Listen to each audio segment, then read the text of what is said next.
So we are Sunday morning, no time to do video this week, but I've got some other videos to show you from last week that I haven't even put together yet because I've just had no time. This week was supposed to be a little bit quieter, but I've ended up doing loads of jobs like cleaning the swimming pool, like filling in over there. I put a new manhole in for IP cameras and all that. That's what I'm doing now. I've been doing all this, finishing off some landscaping. It's bone dry, and I've got this all done. That's just ready to fill in. We're going to make the road slightly wider here, so the backfill from that we're going to put into there, just to level all that off. That's the runoff of the rain, which is obviously comes off the slab and the roof, half of the roof. What I'm doing here is also putting in these RJ45s, geeky stuff for my cameras. I'm just testing all the cabling first. Mustn't drop that in there. Just testing all the cabling first, and then I will be putting in the posts and everything else when that's all working. But I absolutely love doing this, and I shouldn't be doing this morning. I've got like a ton of work to do. I just kind of enjoy myself and doing something that I like to do every now and again, just kind of something different. So these are a few colonies I had at home. You can see which is the biggest one. They're all Tenuta queens, except, oh, actually that one isn't, and that one, but the two middle are Tenuta queens. You can see how these bees are absolutely lovely. They're bringing in honey, but the nectar flow is all but finished. The lime tree's just gone over. But yesterday we did have a faint hint of chestnut in the hives. So a little bit more's gone in, but we are done. What we've discovered, yesterday I went to get my Apivar. Here's the bag of it I bought, 30 packets. So when I collected the Apivar from my local bee group, they get it wholesale, and then also I can claim the VAT back from that as well. So it's actually not a bad price. I honestly can't remember the price. I'd have to look it up, but that check's coming off this week. It's about 500 odd euros. So money gone. But I want bees alive this winter, and I'm doing other things, as you know.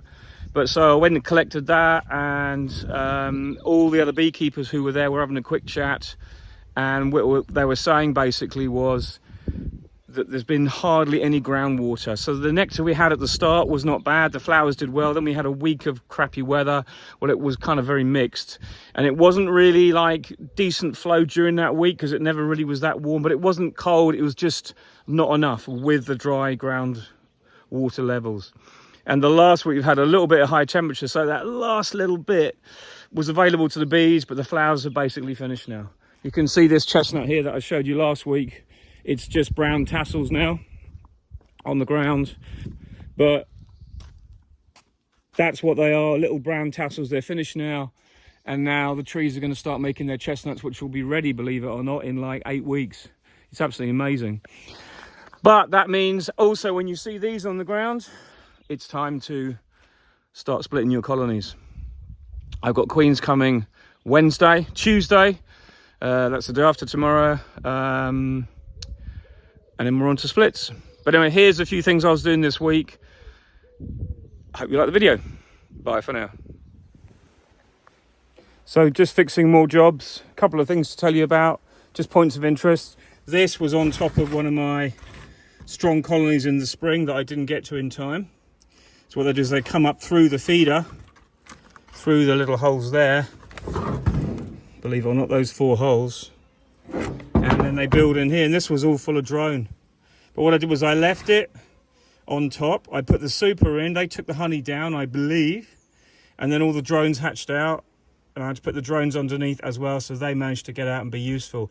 But it's not a disaster when this happens, that I'm going to take it back and take all the wax out. There's probably about a gram of wax there by the time you scrape it all out, but it's just something to show what the bees can do. So what I've been doing today, I've just been doing a tour of the apiaries, adding the final supers. Here we've got some, here we've got some wax moth, which is now dead. So this is a laying worker colony, and there's 6 frames here, because what I did was the laying worker colony I've just shaken out next to another hive, and they're all joining that colony. and they're going to have to beg their way in. So those laying females will stop laying the minute they go through the door. And it'll take a while. They'll hang out on the front for quite a while, maybe a day or two, but eventually they'll all go in, and then they'll be useful to that colony. So I've added quite a few supers to this colony, to this apiary. This is when I restocked it early. This is where I had that Asian hornet that I found in the frames. There wasn't many overwintering colonies, but I stocked this one. And I think that was an original one. That's given spring and summer honey. That's a lovely colony there. The rest are doing pretty well. A couple there with 3 supers on. But what I did was I had a swarm on this apple tree in the spring. I just literally dropped it into a nuke as I was passing, which is what I do when I'm out and about doing bees and beekeeping. If I can't get to it, it stays in the tree, unless I can get something around it easily, but I don't waste any time anymore. I chucked it in that box that's on the truck, shook it into the red box that I've just shown you, and Bob's your uncle, Fanny's your aunt. I came back 2 weeks later, there's a laying queen in there, and it was also a cast swarm, because it wasn't that big. But I haven't done anything to them since now, and yes, just now I've just transferred that nuke I had. Sorry, it was in a nuke box. I've just transferred that nuke box that was there into the hive that came from over there that I've just shaken out. So what I'm saying is, when you come to an apiary, often there's one task leads to another. And I wouldn't necessarily use the same box again, but the box is pretty clean because it came this spring after being cleaned. It's not one that's been repainted, as you can see, but it still had a good scrape out and clean, and the insides were fairly burr-comb free. So now that was absolutely packed full, rammed full, that queen in that colony. Beautiful queen, loads of brood on all 6 combs. That may even give a little bit of honey. I've given it a super just in case they have enough time or the flow carries on for a week, which it might do. And it's very, we've got a little microclimate here, and there's loads and loads of trees, some limes still running, and mostly chestnut. You can see the pollen coming in. So they might give me some honey, but long story short, that's dealt with. And I can split that in a few weeks. I could have split that today, to be honest, but I can split that in a few weeks. That can overwinter in that box, and then those bees over there are now going to join that colony, and I'm not wasting the resources of a colony that's gone laying workers. So I'll take those frames home, I'll melt them down, because there's not really much you can do with those frames. The dilemma is, what do you do with frames when you've had laying workers in them? I personally melt them down, because I just feel that the frames, the majority of them have got so many. Okay, that's got a specific bit of drone cell in that corner, but I feel that if I put that in a colony, it would probably be mostly laying work. It'd be mostly drones again. All this is drone cell, so I just melt it down. It's a bit of a mess. Look at that frame; it's a right mess anyway. Same with this one; they're all the same, and it's actually coming to the end of its laying worker activity, because there's not that many. I imagine there was more drones than that. You can see by the shape of the cells that it's been laying workers. They actually changed the edges of the cells quite a lot. So anyway, bit of interest again. These will all be melted down, as I just said, but it just shows you what kind of problems you need to sort in an apiary. Think ahead. Well, that needed to be done, 2 jobs done at once. We're done and finished. So as part of my attempt to bring my own brand on the market, these are the 3 sizes of pots and 3 types of jar I've decided to go with. I've got a friend who's going to design my labels, although I know what's going to be on them already. But this is they're all glass. I was going to try and go for the completely 100% compostable type, but I've decided not to, because the price of them are exorbitant. Obviously, what I've done is I've gone for a mid-range cross-section to see how it goes. But I've got a 250 gram, a 500 gram pot, which I'm already selling a lot in the plastic pots in that size, and that seems to be in France what a lot of people like. And I've also got a 1 kilo jar, but I do like the 1 kilo jar because it just kind of says something. I don't know, I just feel it's that bigger quantity. You don't sell so many, but people like to buy a kilo to take home. So my friend is going to do all my labels for me. We're going to have 3 labels for each one. because it's going to be spring honey, summer honey, and buckwheat honey. But I may do something where I can have the same label and add a few extra labels for each type. So this is the delivery that came. On the top, you've got your caps, quite a lot of gear. It's a big delivery, but you know what? When you've got the room to put it, it's brilliant because you can buy in bulk, and that is really what it's all about. I'm keeping them all protected because I want to keep them clean, so I'm not going to unpack much, and when I do, I unpack one load, take it up and use it. The honey that I'm creaming at the moment will actually go into these 2 jars, and it'll just be stored until I use it, until I sell it, with some temporary labels as well, till the proper labels come through. The reason why it's so complicated is I've got to get my labels proofread as well, and then I've got to send them back to a company, probably a company in Poland I'm going to use, and they'll print off them on a roll, and then when they're on a roll I can then transfer them easily onto each pot. I've got a machine called a label roux machine, which I'm going to use to be able to put my labels onto my pots really easily and efficiently. So that's kind of where I'm working at the moment, just to give you some idea of what I'm organising. As I said, this was some of the honey from this spring I've just potted up to give to people where I have an apiary, but this is what I'm trying now. This is my Carl Fritz 300 kilogram creaming machine. So I'll give you a little bit of a rundown of it. It comes, I bought the stand to go on, okay? This is heavy duty stand. The whole machine cost a fortune, about 6.5k euros, okay? But it is an amazing machine, okay? So on the top you've got the motor, which powers the paddle. You then have a gearbox, and you've got your on-off switch there, all nice and industrially done. And in the front you have, let me just try and show you this. You have a entranceway there with your auger inside, which stirs your creaming honey, or your creamed honey.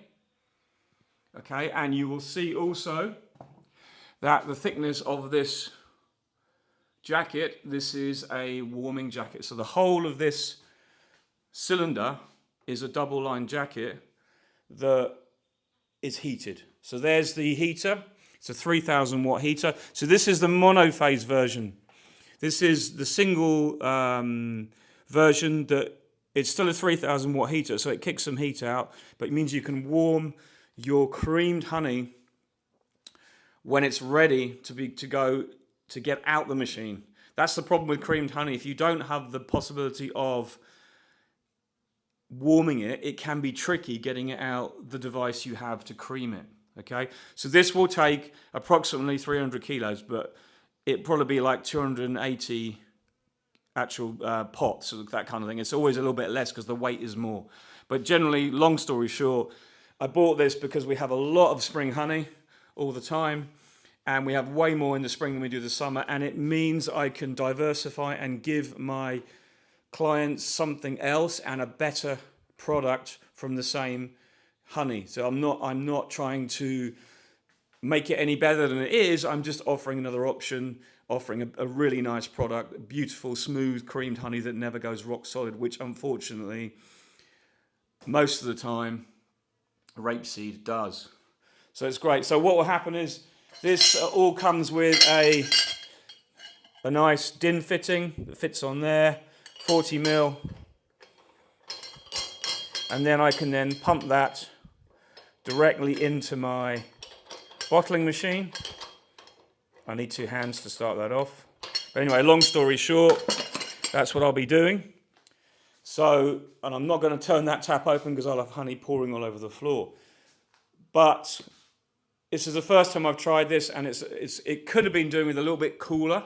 It's not the best. The ideal temperature is around 12 to 14, maybe 12 degrees centigrade. At the moment we've got 18s to 20, but it will still crystallize. You can still see it's starting to turn here. You can just see the honey is going a little bit like light color. That's the honey that just come out the barrel.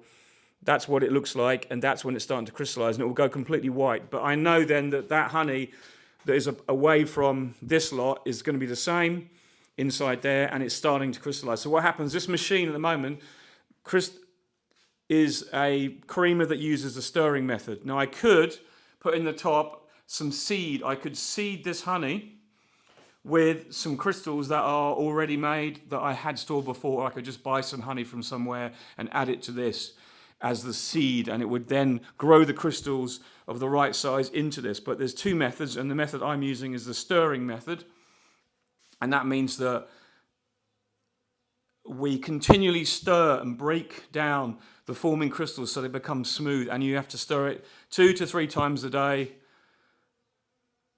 and that continuous stirring breaks down and you never get it forming rock solid. Then you get a nice smooth product at the end, which will then be connected to my bottling machine, and I'll be able to pump the warmed creamed honey straight into there, and then I'll be able to jar up in different jars. So I'll have creamed honey for the first time, and I'm really quite excited about this product, so it should be really, really good.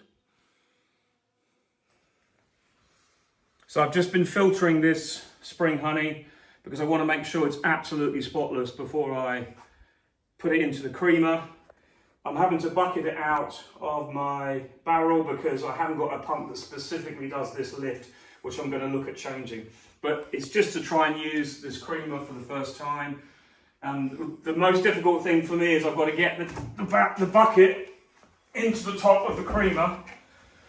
So what you do is you need to get it onto a level site first and high up already. So you do the first lift, and then you get it on your shoulder like that, and then you can just pour it in, and in it goes.